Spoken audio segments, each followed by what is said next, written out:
Today we're looking at a video by Frank Turek debating a student who happens to be a biologist on gender theory. Watch to the end because I'm going to share some of my thoughts. Let's get into it. You ever heard of gynecomastia? I had it. And so did you have that fixed? Yes, I did. And did that make you feel affirmed in your gender and comfortable in your body? No, when I was in the Navy, nobody knows this, by the way. Jesus, now I'm revealing I need a HIPAA form to sign here or something. What do you have to say for people who don't fit in your definition of man or woman? I'm a biologist. I understand the biology. Are you saying that a woman is only a person who has two X chromosomes and a man who is someone who only has an X and a Y chromosome? I think that's the scientific definition, yes. It's actually not, because there can be people with XXY. There can be Y chromosome inactivation. The way that this biology works is that you have genes. Those genes make proteins. Those proteins develop the traits that you define as men and women. They develop the features that you define as male. They develop the genitalia. But you can be a woman with female genitalia and be XY. You can be a man, but you can have XX chromosomes. Yeah, I understand what you're talking about, Grace. You're talking about a very rare condition known as intersexed. One in 100 people experience chromosomal differences in sex. Okay, but not 1 in 100 have different genitalia or ambiguous genitalia. And what do you say to those people? Well, what you say is that's a situation that is not the norm. We're not saying that they're not people, obviously. Boy, see, this is what people always try to do. I'm going to let Frank finish in a second. But the problem is they always like to use the exception to make it the norm. They want to teach my children, my 3 strapping boys, that because of this small percentage of people who have a real issue and we sympathize with them, that because of that, we need to teach all of our children that the norm is for them to be fluid in their sexuality. Oh, Dad, today I'm a girl. Oh, today I'm a boy. No, and what she said before was whack as well. Sorry, I'll tell you the truth, it was nonsense. How do you define? Where do you get your definition? Darling, it's nothing about my definition, Frank's definition, or your definition. We're created by a creator. It's about God's definition. If an inventor makes something, it's for the inventor to decide what its original purpose was for. You can use it for whatever you want to use it for, but don't tell everyone about its original intent if you haven't consulted the creator first. I understand it. Maybe you know more about it than me. When you do have a truly intersexed person, at that point, either the parents or when they're old enough, they can decide which way they're going to orient themselves and they can get the appropriate surgery. But that's not what we're experiencing in our culture. So you're saying that it's okay for people to decide their gender? In that situation, but that's not what we're talking about in our culture. What we're talking about in our culture are people with perfectly normal functioning sexual organs trying to have them removed and trying to transition to another gender, which is impossible scientifically. Have you ever doubted that you're a man?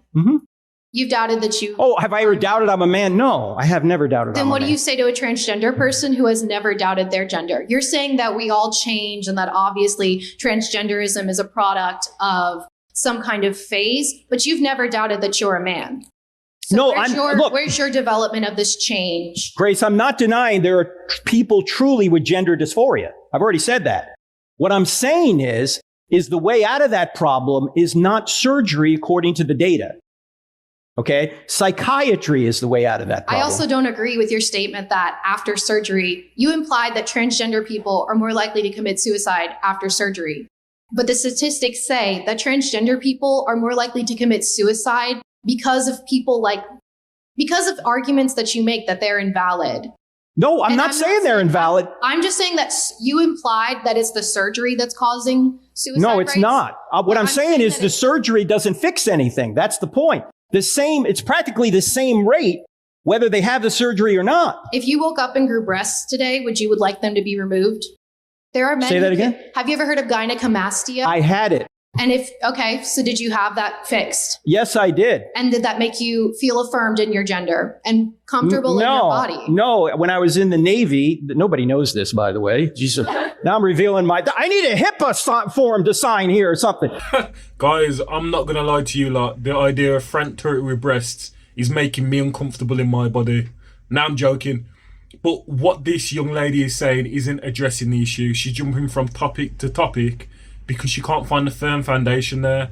She's like, oh, we need to teach everyone, even men who are clearly men and women who are clearly women, we need to teach them that they can swap round like they're wearing a new jacket. Oh, I feel like a woman today, so I'm going to use this bathroom and I'm going to tell everyone I'm this thing and then I'm going to be this tomorrow. Our brains are different, our bodies are different, our muscle mass is different. God's purpose for our lives is different. That's the reality. Because she realises she doesn't have a firm foundation there, she swaps too well.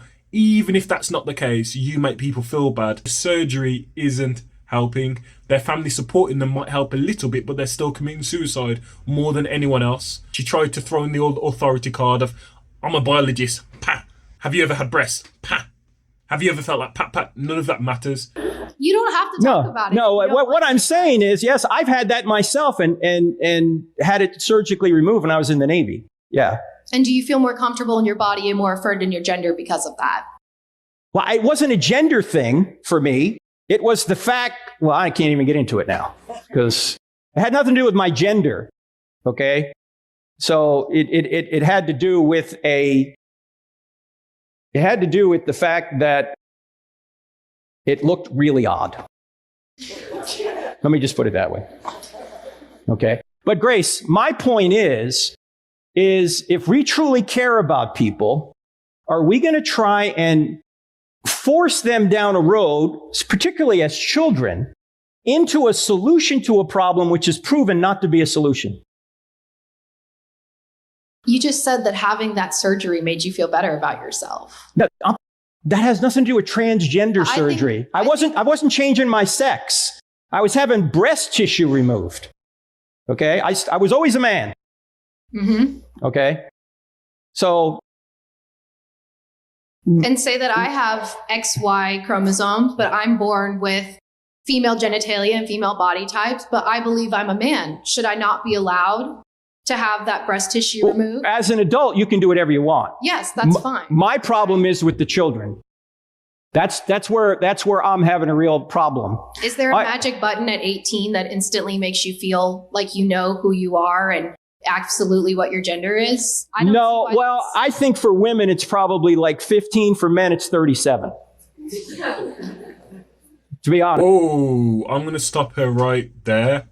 So she said, is there a magic button that when you become an adult, suddenly you understand consent effectively is what she's saying? She's making a quite unconvincing argument for paedophilia there. Stop messing with children and lying to children and giving children irreparable operations. You're making your children into eunuchs. You are mutilating your children. You are ruining their lives. You're putting their mental health out of whack. In the same way she's hip hop like a bunny from the other two arguments, she needs to hop straight past this one as well, because this one ain't saving her.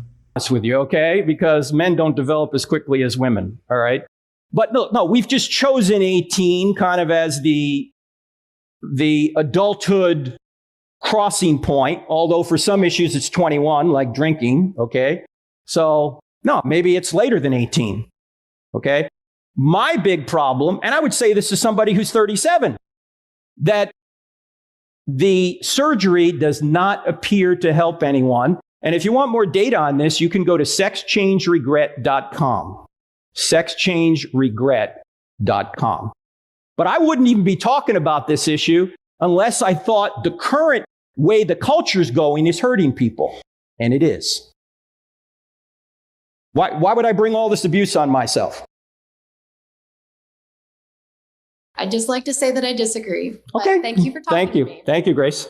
One thing what people need to consider nowadays, and this is for you atheists, any of you guys who think that you're the underdog, but really you guys are the mainstream. You guys are not radical. You guys are not stepping out of the boundaries. You guys are firmly inside the boundaries. Right now, being a Christian is being counterculture. You guys, for some reason, still think you're being counterculture.